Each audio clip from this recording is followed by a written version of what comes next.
Kisah 25 Nabi dan Rasul. Kisah Nabi Ismail alaihissalam. Sebelum kalian mendengarkan kisah dari Nabi Ismail, ada baiknya untuk mendengarkan dulu kisah dari Nabi Ibrahim alaihissalam yang merupakan ayah dari Nabi Ismail alaihissalam.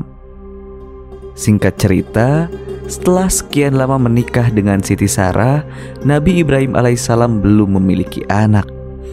Beliau memutuskan untuk hijrah ke Syam. Dari sana, Nabi Ibrahim alaihissalam melanjutkan perjalanan ke Mesir dan bertemu dengan raja yang berkuasa pada saat itu dan diberi hadiah yang banyak, termasuk salah satunya adalah Hajar sebagai budak. Karena belum memiliki anak dalam kurun waktu yang lama, akhirnya Siti Sarah menyarankan Nabi Ibrahim alaihissalam untuk menikah lagi, dan Siti Sarah memilih Siti Hajar yang pada waktu itu adalah budaknya atau hamba sahaya dari keluarga Nabi Ibrahim alaihissalam sebagai istri kedua Nabi Ibrahim alaihissalam, dan beliau menyetujuinya.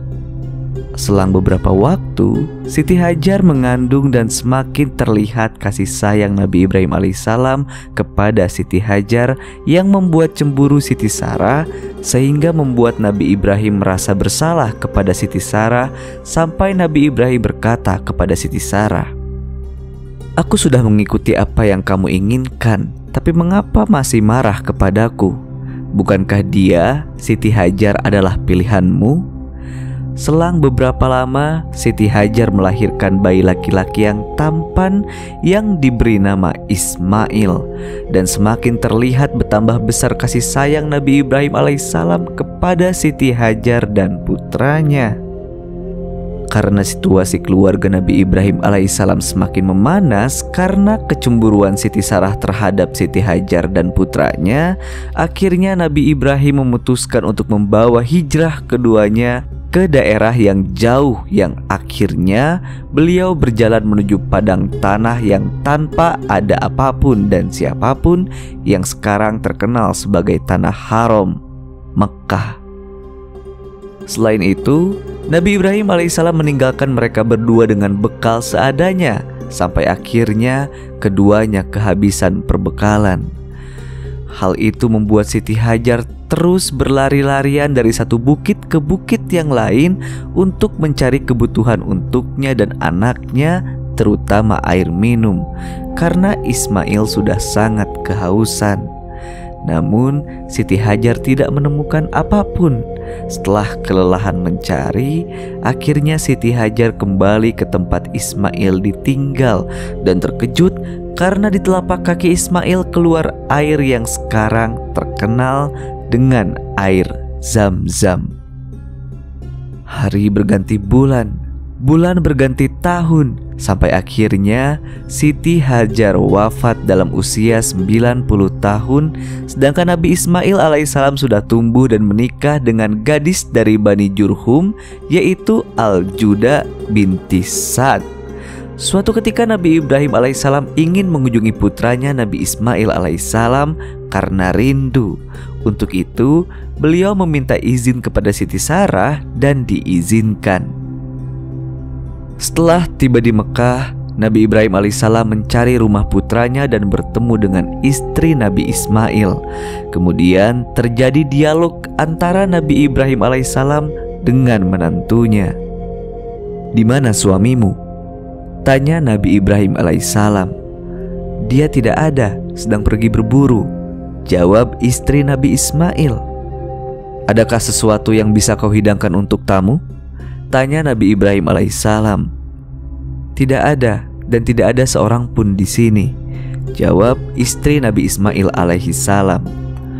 Lalu Nabi Ibrahim berkata kembali, "Jika suamimu pulang, sampaikan salamku padanya dan katakan padanya agar ia mengganti daun pintu rumahnya." Setelah Nabi Ismail alaihissalam pulang, disampaikanlah pesan ayahanda, dan maksud dari salam itu adalah bahwa Nabi Ismail alaihissalam disuruh menceraikan istrinya karena dianggap tidak mempunyai tata krama yang pantas sebagai seorang istri. Suatu saat Nabi Ibrahim alaihissalam rindu ingin mengunjungi putranya untuk kedua kalinya di Mekah. Sesampainya di rumah Nabi Ismail alaihissalam, Nabi Ibrahim alaihissalam bertemu dengan istri keduanya Nabi Ismail yang bernama Samah binti Muhalhil. Dan terjadi dialog di antara keduanya. "Di mana suamimu?" tanya Nabi Ibrahim. "Dia sedang berburu dan sebentar lagi akan kembali, insya Allah. Maka turunlah, semoga Allah merahmatimu," jawab istri Nabi Ismail yang kedua. "Apakah engkau menerima tamu?" tanya Nabi Ibrahim. "Iya," jawab istri Nabi Ismail. "Apakah engkau mempunyai roti, gandum, atau kurma?" Maka istri Nabi Ismail alaihissalam mengambil daging dan susu. Lalu Nabi Ibrahim mendoakan keberkahan untuk kedua makanan tersebut.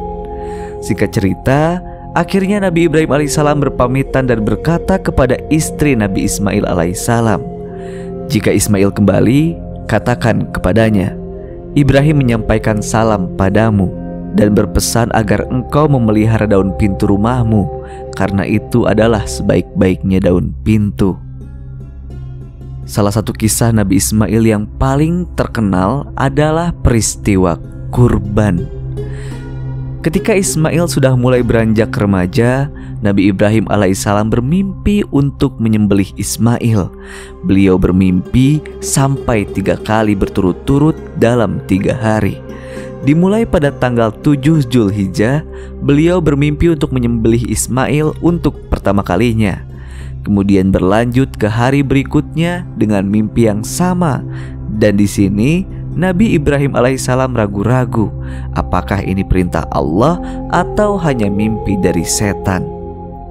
Kemudian mimpi itu berlanjut ke hari berikutnya, dan Nabi Ibrahim alaihissalam yakin bahwa mimpi itu adalah wahyu dari Allah sebagai perintah untuk menyembelih Ismail. Setelah yakin kalau mimpi itu wahyu dari Allah Subhanahu wa taala, Nabi Ibrahim alaihissalam berdiskusi dengan keluarga perihal mimpi tersebut untuk mendapatkan masukan dan pertimbangan. Dan Ismail sebagai anak yang soleh memberikan pendapat yang sungguh luar biasa sebagai bukti kecintaan Ismail kepada Allah Subhanahu wa taala. Ismail menyetujui perintah tersebut dan meminta doa kepada ayahanda tercinta, semoga dia termasuk golongan orang-orang yang sabar. Begitu pula dengan Siti Hajar menyetujui hal tersebut. Hal ini ditegaskan oleh Allah Subhanahu wa taala dalam firman-Nya di Quran surat Saffat ayat 99 hingga 111, yang artinya adalah, "Dan Ibrahim berkata, sesungguhnya aku pergi menghadap kepada Tuhanku, dan Dia akan memberi petunjuk kepadaku. Ya Tuhanku, anugerahkanlah kepadaku seorang anak yang termasuk orang-orang yang soleh. Maka kami beri dia kabar gembira dengan seorang anak yang amat sabar. Maka tatkala anak itu sampai pada umur yang sanggup berusaha bersama-sama Ibrahim, Ibrahim berkata, Hai anakku, sesungguhnya aku melihat dalam mimpi bahwa aku menyembelihmu. Maka fikirkanlah apa pendapatmu. Ia menjawab, Hai bapakku, kerjakanlah apa yang diperintahkan kepadamu. Insya Allah kamu akan mendapatiku termasuk orang-orang yang sabar. Tatkala keduanya telah berserah diri dan Ibrahim membaringkan anaknya di atas pelipisnya, nyatalah kesabaran keduanya. Dan kami panggillah dia, Hai Ibrahim, sesungguhnya kamu telah membenarkan mimpi itu. Sesungguhnya demikianlah kami memberi balasan kepada orang-orang yang berbuat baik. Sesungguhnya ini benar-benar suatu ujian yang nyata. Dan kami tebus anak itu dengan seekor sembelihan yang besar. Kami abadikan untuk Ibrahim itu pujian yang baik di kalangan orang-orang yang datang kemudian, yaitu kesejahteraan dilimpahkan atas Ibrahim. Demikianlah kami memberi balasan kepada orang-orang yang berbuat baik. Sesungguhnya ia termasuk hamba-hamba kami yang beriman. Quran Surat Saffat ayat 99 hingga 111. ketika ketiga hamba soleh ini mau melaksanakan perintah Allah Subhanahu wa Ta'ala, iblis dan pasukannya mulai melancarkan strateginya untuk menggoda dan menggagalkan pelaksanaan perintah tersebut. Iblis mendatangi mereka bertiga secara bergantian, namun ketiganya menolak godaan dan tipu daya iblis dengan melemparkan batu kepada iblis supaya iblis pergi dan berhenti menggoda mereka dalam melaksanakan perintah Allah. Ketika Nabi Ibrahim alaihissalam sudah sampai di Mina, maka beliau langsung melaksanakan perintah Allah Subhanahu wa Ta'ala untuk menyembelih putranya Ismail. Namun tiba-tiba Allah Subhanahu wa Ta'ala mengirimkan seekor kambing besar sebagai pengganti Ismail untuk disembelih. Dan dari sinilah asal muasal perintah penyembelihan kurban pada hari Idul Adha yang terkenal dengan sebutan Idul Kurban. Nabi Ismail alaihissalam menikah pertama kali dengan Al-Juda bin Sa'd, seorang gadis dari Bani Jurhum. Namun akhirnya berpisah dan kemudian menikah untuk kedua kalinya dengan Samah binti Muhalhil dari Bani Jurhum juga. Nabi Ismail alaihissalam diangkat menjadi rasul untuk kaumnya yang terdiri dari kabilah Bani Jurhum, kabilah Bani Amalik, dan penduduk Yaman. Beliau wafat pada usia 136 tahun dan dimakamkan di kamar beliau berdampingan dengan makam ibunda tercinta Siti Hajar. Lalu seluruh tanah Hijaz, tanah Arab, penduduknya disandarkan nasabnya kepada kedua putra Nabi Ismail, yaitu Nabat dan Kidzar. Itulah dia kisah dari Nabi Ismail alaihissalam. Kisah ini diambil dari berbagai sumber di internet. Jadi kalau ada teman dengar yang mau menambahkan, silahkan tulis di kolom komentar.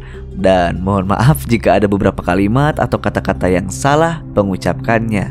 Sekali lagi terima kasih karena telah mendengarkan kisah 25 Nabi dan Rasul kali ini. Dan sampai jumpa di kisah 25 Nabi dan Rasul selanjutnya.